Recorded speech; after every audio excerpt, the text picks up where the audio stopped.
Bonjour chers amis traders, comme chaque fin de semaine, analyse rapide du Bitcoin, du DAX, de l'euro-dollar et du SP500 pour la semaine à venir, en mode investissement et trading.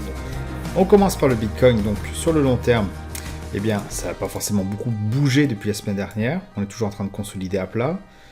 On regarde, donc on est quand même bien sûr haussier sur le long terme, comme je l'avais dit la semaine dernière, mais on a une correction qui est à la mesure de la hausse, qui est donc assez impressionnante. Si on regarde sur des unités de temps beaucoup plus rapides, j'ai nettoyé ça, ça fait ça à chaque fois, voilà. Sur les unités de temps un peu plus rapides, on voit que la baisse semble se calmer, comme je disais déjà la semaine dernière. On a voilà, une espèce de consolidation qui est en cours. On est toujours dans cette forme voilà, de stagnation ici. Je dirais, tant qu'on n'est pas sorti de là, on ne va pas pouvoir savoir ce qui va se passer par la suite. Est-ce que le prix va repartir à la hausse, nous faire avec un RSI, donc qui va faire quelque chose comme ça, et après, hop, continue vers l'infini et l'au-delà, ou est-ce qu'il va s'arrêter, rebondir sur le RSI et repartir vers le bas, auquel cas ça sera plutôt la descente aux enfers, et là ça risque de durer un petit moment. Je crois même que ce sera même plus intéressant de s'intéresser au Bitcoin sur le reste de la fin de l'année, si vraiment cela arrive. Si on regarde sur une unité de temps encore plus rapide, une journée, voilà, on voit apparaître ce rectangle, il n'est pas apparu ici, mais c'est celui-ci, hop, voilà, on peut même potentiellement maintenant rabaisser un peu, parce qu'il a quand même pas mal vécu. Voilà, tant qu'on reste dans ce tunnel plat, un serpent, eh bien, bon, ça je peux le supprimer, ça ne sert plus à rien, eh bien, voilà, on pourra faire que des allers-retours de trading. Acheter quand on est en haut, vendre quand on est en... Plutôt, acheter quand on est en bas, vendre quand on est en haut. Voilà, jouer les oscillations, mais ça ne va pas aller beaucoup plus loin, et franchement, vu la volatilité, c'est pas forcément ce qu'il y a de plus génial en ce moment. Pour le DAX, le DAX est toujours très en forme. On voit quand même qu'il y a un ralentissement dans la hausse qui est extrêmement importante sur une base de très très long terme. Deutschland überall.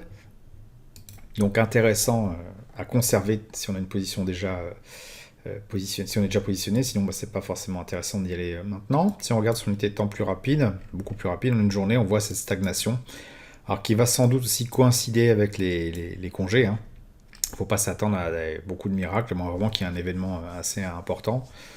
Bon, pour l'instant, on est en stagnation. Franchement, en termes de trading, moi je pense que je vais profiter de ce mois de juillet pour me reposer et me déconnecter un peu de tout ça.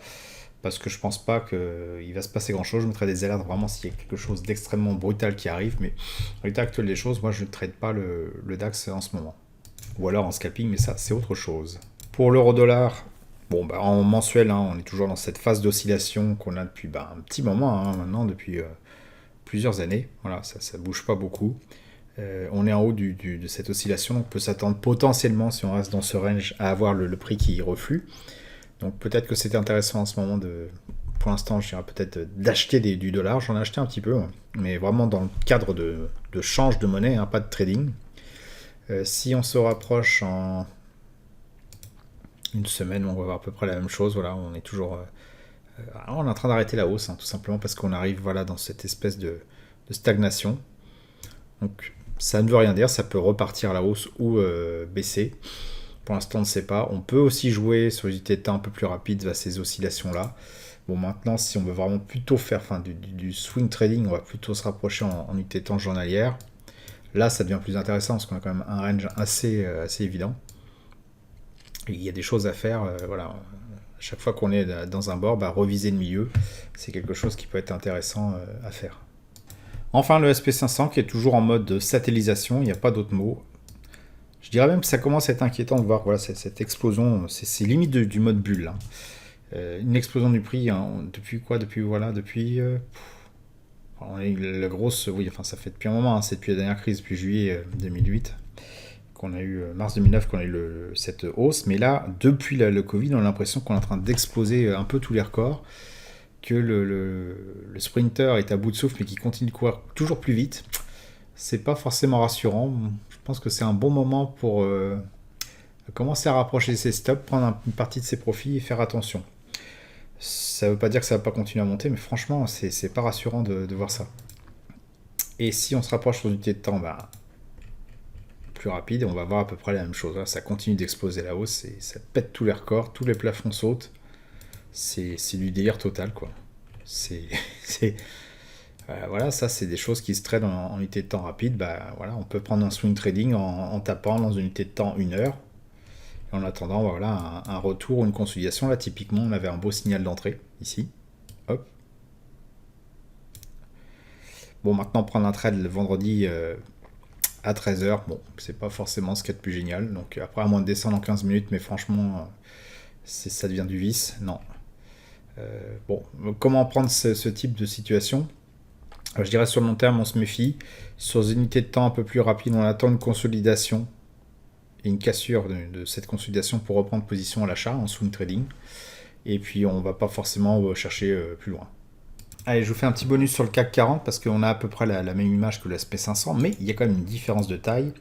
C'est qu'on est revenu sur une résistance qui est très très loin, lointaine, puisqu'elle date de septembre 2000, la première bulle, on va dire, de nos ères récentes, qui a vraiment a tout remis à plat pour le CAC 40, puisqu'on n'a jamais refait au-dessus de ces niveaux-là. Donc on est en train de buter dessus. Après une hausse assez fulgurante, on peut être en droit de s'attendre à ce que, connaissant le CAC 40 qui est un petit peu mou et un peu moins péchu, on va dire, que le SP500, à ce qu'au minimum ça consolide, voire même que ça fasse un retour du Jedi, comme je dis, c'est-à-dire que ça reflue carrément. Donc c'est intéressant d'avoir ça en tête, c'est qu'il y a une résistance en plus que le SP500 n'a pas, parce que lui il est carrément au-dessus de ses records historiques. Quand on se rapproche des unités de temps voilà, un peu plus courtes, on voit que il n'y a même plus d'oscillation, c'est même plus un tunnel, c'est un segment. C'est-à-dire je peux le supprimer, ça fait même pas ça. Si on regarde, c'est complètement délirant, quoi. C'est une satellisation complète. Ça fait ça. Voilà. C'est incroyable, quoi. Bon, bah oui, il y a quand même et puis là, on voit qu'on commence à avoir des signaux de ralentissement. Moi, mon scénario pour le CAC 40, ça reste quand même... C'est pas forcément quelque chose comme ça. Moi, je vois plutôt un truc assez brutal. Il faudrait quand même qu'il y ait une news assez mauvaise. Mais bon, en France, on est spécialiste pour les coups tordus. Donc bon, je dirais que si vous êtes en position, soyez prudent. Moi, je crois que j'ai sérieusement remonté mes stops, voire même prendre une partie de mes profits parce que je sens pas plus pour le CAC 40 que le SP500. Voilà, en journalier, on regarde, on a le prix, bon, pour l'instant, qui continue de se rapprocher de le RSI, pardon, qui continue de se rapprocher de sa zone de neutralité. On a eu plusieurs divergences par le passé, et là, on a un stochastique qui, pour la première fois depuis un petit moment, commence à flirter avec le dessous de la zone de stabilité. Et, bon, ça sent pas vraiment bon pour le CAC 40, donc soyez prudents. Voilà, j'espère que vous avez apprécié cette vidéo. Si c'est le cas, vous pouvez me laisser un pouce bleu pour m'encourager à continuer. Abonnez-vous à la chaîne YouTube et activez les notifications pour ne rater aucune nouvelle publication. Je vous dis merci et à bientôt sur le blog.